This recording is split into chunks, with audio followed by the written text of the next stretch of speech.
ان اللہ علیم قدیر، بے شک اللہ تعالیٰ علم والا ہے اور قدرت والا ہے.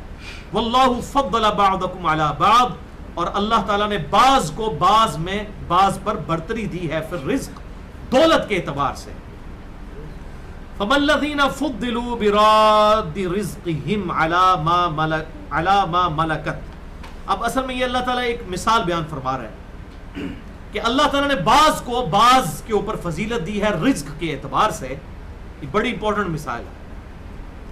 بس اب بتاؤ کہ کیا وہ لوگ جنہیں اللہ تعالیٰ نے برتری بخشی ہے، کیا وہ اپنی دولت لوٹا دیں گے ان کو جو ان کے غلام ہیں؟ علی ما ملکت ایمانہم فہم فیہ سواء، کہ وہ ان کے ساتھ برابری میں شریک ہو جائیں. یعنی کوئی امیر شخص یہ خواہش کرے گا کہ میں اپنی آدھی دولت جو ہے وہ اپنے ملازم کو دے دوں اور ہم دونوں ایک سٹیٹس کے اوپر آ جائیں؟ ایسے ہوگا کبھی نہیں. افبنعمت اللہ یجحدون، ہرگز نہیں. تو کیا یہ اللہ کی نعمتوں کا انکار کرتے ہیں؟ یعنی جس طرح یہ کام نہیں ہو سکتا نا کہ کوئی شخص اپنی دولت کے اندر کسی کو شریک نہیں ٹھہرا سکتا، تو اس کے اندر امپلائڈ ہے اللہ تعالیٰ اپنی خدائی کے اندر کسی کو شریک نہیں ٹھہرانے والا. یعنی تم انسان ہو کر جو کہ خود غلام ہو، اللہ کی دی ہوئی نعمتیں ہیں تمہارے پاس، تمہاری اپنی ذاتی نہیں ہے، تم اس میں کسی کو شریک کرنے کے لیے تیار نہیں ہو، تو اللہ تعالیٰ اپنے ساتھ کسی کو شریک ٹھہرانے کی اجازت دے دے گا. افبنعمت اللہ یجحدون، تو تم اللہ کی نعمتوں کا انکار کرتے ہو، اس کے بارے میں جھگڑا کرتے ہو. واللہ جعل لکم من انفسکم ازواجا، اور وہی اللہ ہے جس نے پیدا کی ہے تمہارے لیے تمہاری جنس سے تمہارے جوڑے یعنی عورتیں. وجعل لکم من ازواجکم بنین، اور تمہاری بیویوں کے ذریعے تمہیں اولاد عطا فرمائی ہے. وحفظا، اور پوتے عطا فرمائے ہیں. اللہ اکبر. بیٹے بھی اور پوتوں کا ذکر پرٹیکولر اس لیے کیا کہ پوتوں کے ساتھ زیادہ ایفیلیشن ہو جاتی ہے. وَرَزَقَكُم مِّنَ الطَّيِّبَاتِ، اور تمہیں پاکیزہ رزق کھانے کو دیا. أَفَبِالْبَاطِلِ يُؤْمِنُونَ وَبِنِعْمَةِ اللَّهِ هُمْ يَكْفُرُونَ، تو کیا تم باطل پر ایمان لاتے ہو اور اللہ کی نعمتوں کی ناشکری کرتے ہو. وَيَعْبُدُونَ مِن دُونِ اللَّهِ، اور عبادت کرتے ہیں یہ لوگ اللہ کے علاوہ اور ہستیوں کی. مَا لَا يَمْلِكُ لَهُمْ رِزْقًا مِّنَ السَّمَاوَاتِ وَالْأَرْضِ، کہ وہ ایسی ہستیاں ہیں کہ کسی رزق کے مالک نہیں ہیں، نہ آسمانوں میں اور نہ زمین میں. والارض شیئا، کسی بھی شے کے. ولا یستطیعون، نہ ان کے پاس کوئی طاقت ہے کچھ کر سکیں. فلا تضربوا للہ الامثال، تو اللہ کے لیے بری مثالیں مت بیان کیا کرو. یعنی مشرکین عرب کہتے تھے کہ جی دینا تو اللہ ہی ہے، پر اے جڑی ہستیاں نے نا دیتا اللہ ہی ہے. یہ چھوٹے چھوٹے آلیہ جو ہے نا یہ اللہ کی حضور ہماری سفارش کرنے والے ہیں. سورہ یونس میں یہ مضمون بڑی ڈیٹیل کے ساتھ آیا. اللہ تعالیٰ فرماتا ہے اللہ کے لیے مثالیں کیوں بیان کرتے ہیں؟ اور یہاں بھی لوگ مثال بیان کرتے ہیں. اور جی دیکھو جی کوئی صدر تک ڈائریکٹ نہیں پہنچ سکتا نا جی، پہلے تسی محلے دے کونسلر تک پہنچو گے، پھر تسی ناظم تک پہنچو گے، پھر تسی فلانے تک پہنچو گے، پھر وزیر اعلیٰ تک پہنچو گے. او بھائی اللہ تعالیٰ یہ بات بیان فرما رہا ہے کہ میرے لیے مثالیں نہ بیان کرو. اور بھائی وزیر اعلیٰ کو تو یہ نہیں پتا اس کی پیٹھ کے پیچھے کیا ہو رہا ہے وزیر اعظم کو، لیکن اللہ تو وہ ہستی ہے. نحن اقرب من حبل الورید، نحن اقرب الیہ من حبل الورید، ہم تیری رگے جان سے بھی زیادہ تیرے قریب ہیں. سورہ قاف کے اندر آتا ہے وَإِذَا سَأَلَكَ عِبَادِي عَنِّي فَإِنِّي قَرِيبٌ، اے میرے محبوب صلی اللہ علیہ وسلم جب بھی میرے بندے آپ سے میرے بارے میں پوچھے تو آپ فرمائیے کہ میں تمہارے بالکل قریب ہوں. اجیب الدعوۃ الداعی اذا دعان، ہر پکارنے والے کی پکار سنتا ہوں جب وہ مجھے پکارے. لیکن فَلْيَسْتَجِيبُوا لِي وَلْيُؤْمِنُوا بِي لَعَلَّهُمْ يَرْشُدُونَ، لیکن لوگوں کو بھی چاہیے کہ میری بات مانے اور مجھ پر ایمان لائے جیسا کہ ایمان لانے کا حق ہے، پھر ان کو ہدایت ملے گی. تو اللہ تبارک و تعالیٰ تو ہماری شاہرگ سے بھی قریب ہے. اس کو کس وسیلے کی ضرورت ہے؟ اس کو کوئی اسسٹنٹ رکھنے کی ضرورت نہیں ہے. تو اللہ تعالیٰ میرے لیے نہ کوئی مثالیں بیان کرو، اے اپنی مثالیں اپنی بوجھے سے رکھو، اپنے ایسے رکھو. اللہ تعالیٰ کے لیے کوئی مثال نہ بیان کرو. اللہ تعالیٰ کے اوپر کوئی مثال فٹ ہی نہیں ہو سکتی سوائے ان مثالوں کے جو اللہ تعالیٰ خود اپنے لیے بیان فرمائے گا. اور وہ اب آگے مثالیں آ رہی ہیں دو اسی حوالے سے. ان اللہ یعلم وانتم لا تعلمون، بے شک اللہ تعالیٰ تو جانتا ہے تم کچھ نہیں جانتے.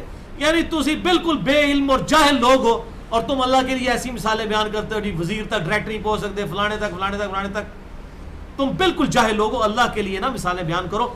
ضرب اللہ مثلا عبدا مملوکا، اللہ تعالیٰ بیان فرماتا ہے مثال ایک ایسے بندے کی جو کہ غلام ہے، لا یقدر علی شیء، کسی شے پہ اس کی کوئی قدرت نہیں ہے، وَمَن رَزَقْنَاهُ مِنَّا رِزْقًا حَسَنًا، اور اس کے مقابلے میں ایک انسان ایسا ہے جسے ہم نے بہت خوب رزق دیا ہے، فَهُوَ يَنْفِقُ مِنْهُ سِرًّا وَجَهْرًا، اور وہ اس مال میں سے خرچ کرتا ہے پوشیدہ بھی اور اعلانیہ بھی، هَلْ يَسْتَوُونَ، کیا یہ دونوں برابر ہو سکتے ہیں؟ نہیں ہو سکتے۔ اللہ تعالیٰ کہتا ہے کہ جس طرح یہ دونوں برابر نہیں ہے نا، کہ ایک غلام ہے جس کے پاس کسی چیز کا اختیار نہیں ہے، وہ کسی کو کچھ نہیں دے سکتا، اور ایک وہ ہے دنیا کے اندر جسے ہم نے بہت کچھ دیا ہے، وہ اپنی مرضی سے خرچ کر سکتا ہے اللہ کی راہ کے اندر۔ تو اب یہ جو خرچ کرنے والا ہے وہ تو ہے مالک، اور جو خرچ نہ کرنے والا ہے وہ ہے غلام۔ اب یہ مالک اور غلام برابر ہو سکتے ہیں؟ تو اللہ تعالیٰ فرماتا ہے جیسے یہ برابر نہیں ہو سکتے نا، اس طریقے سے جن کو تم نے خدا ٹھہرا لیا نا، وہ کسی چیز کے مالک نہیں ہے، وہ اور وہ خدا جو ہر چیز کا مالک ہے، یہ دونوں آپس میں برابر نہیں ہو سکتے۔ دنیا میں تم دو اس طرح کے لوگوں کو برابر نہیں سمجھتے ہو۔ الحمدللہ، تمام تعریفیں اللہ کے لیے ہیں۔ اس مثال کو بیان فرمانے کے بعد اللہ نے فرمایا بل اکثرہم لا یعلمون، لیکن اکثر لوگ نہیں جانتے۔ اللہ تعالیٰ نے تو مثال بالکل واضح بیان فرما دی ہے۔ اب ایک اور مثال، وضرب اللہ مثل الرجلین، اللہ تعالیٰ مثال بیان فرماتا ہے دو آدمیوں کی، احدہما ابکم، ان میں سے ایک تو ہے گونگا بہرا، اگر گونگا ہوگا تو بہرا بھی ہوگا، یہ گونگا بہرا یہ اکٹھی ہوتی ہیں چیزیں جس کے اندر بھی ہوتی ہیں، کیونکہ جو بچہ بہرا ہوتا ہے نا وہی بولنے سے پھر قاصر ہو جاتا ہے، اسے بولنے کا طریقہ نہیں آتا، تو یہ دونوں جو نیٹوریس چیزیں ہیں بیک وقت پائی جاتی ہیں۔ تو ایک ہے شخص جو ہے گونگا بہرا، لا یقدر علی شیء وہو کل علی مولاہ، وہ کسی چیز کی قدرت نہیں رکھتا اور وہ بوجھ بنا ہوا ہے اپنے آقا کے اوپر، اینما یوجہہ لا یأتی بخیر، جہاں کہیں بھی وہ مالک اس کو کسی کام کے لیے بھیجتا ہے تو وہ خیر کی خبر نہیں لے کے آتا۔ اب دیکھیں کس لیول پہ اللہ تعالیٰ ادھر کے سمجھا رہا ہے کہ ایسا غلام ہے گونگا بہرا ہے، بس مالک نے کچھ اور سمجھا کے بھیجا، آگے جا کے کچھ اور خبر کچھ کی کچھ لے آیا، کوئی خیر کی خبر نہیں آتی ایسے غلام کی۔ حل یستوی ہوا، کیا یہ برابر ہو سکتا ہے اس شخص کی مانند، وَمَن یأمر بالعدل، کہ جو عدل کا حکم دیتا ہو، وَهُوَ عَلَى صِرَاطٍ مستقیم، اور سیدھے راستے پر گامزن ہو، جو لوگوں کو بھی سیدھے راستے کی طرف بلائے، خود بھی سیدھے راستے پر ہو، کیا وہ شخص اور یہ گونگا بہرا شخص جو اپنے مالک پہ جو ہے وہ لائبلٹی بنا ہوا ہے، جہاں بھی جاتا ہے کوئی اچھی خبر نہیں لے کے آتا، یہ برابر ہو سکتے ہیں؟ تو جب یہ دو انسان برابر نہیں ہو سکتے تو اللہ تعالیٰ کے مقابلے پہ تم جن ہستیوں کو ٹھہرائے ہوئے ہو وہ کیسے اللہ کے مقابلے پہ ہو سکتے ہیں؟ کبھی برابر نہیں ہو سکتے۔